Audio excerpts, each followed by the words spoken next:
नमस्कार, मी सौ योगिता तकतराव। मनस्पर्शी साहित्य परिवार आयोजित समूह मार्गदर्शक श्री राजेश नागुलवार यांच्या वाढदिवसानिमित्त विशेष भव्य राज्यस्तरीय काव्य स्पर्धेकरिता माझी कविता सादर करते आहे। कवितेचे नाव आहे विश्वास।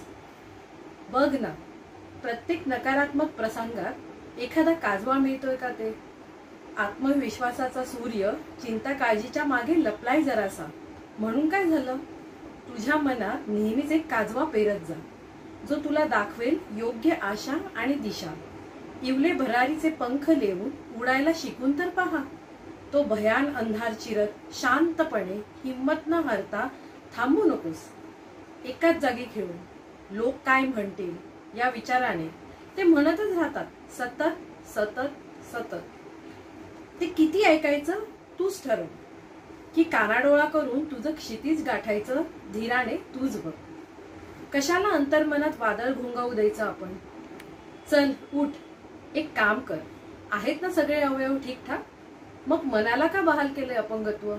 असे छोटे छोटे काजवे मनात पेरत चल। जेव्हा जेव्हा तुला वाटेल मन लुळ झालंय, उभारी दे त्या छोट्याशा प्रकाशाच्या कणाची मनाला। तोही काही कमी नाही बरं, काळोखाच्या साम्राज्यात तो लक्ष वेधून घेतो, हे लक्षात ठेव। अगदी तसंच जर तानाची सत्ता असेल मेंदूत तुझ्या, एक ताकदवान काजवा जरूर पेरून बघ। तुझा तो सूर्य मोकळा होईपर्यंत तुझ्या सन्मानाची धुरा हा काजवा पेलून दे। आपल्याला माझी कविता कशी वाटली? आवडली असल्यास मनस्पर्शी साहित्य परिवाराच्या YouTube चॅनलला नक्की सबस्क्राईब करा। मला जिंकून देण्यासाठी आपल्या सुस्पष्ट प्रतिक्रिया कमेंट बॉक्समध्ये जरूर द्या आणि व्हिडिओला लाईक करायला विसरू नका। धन्यवाद।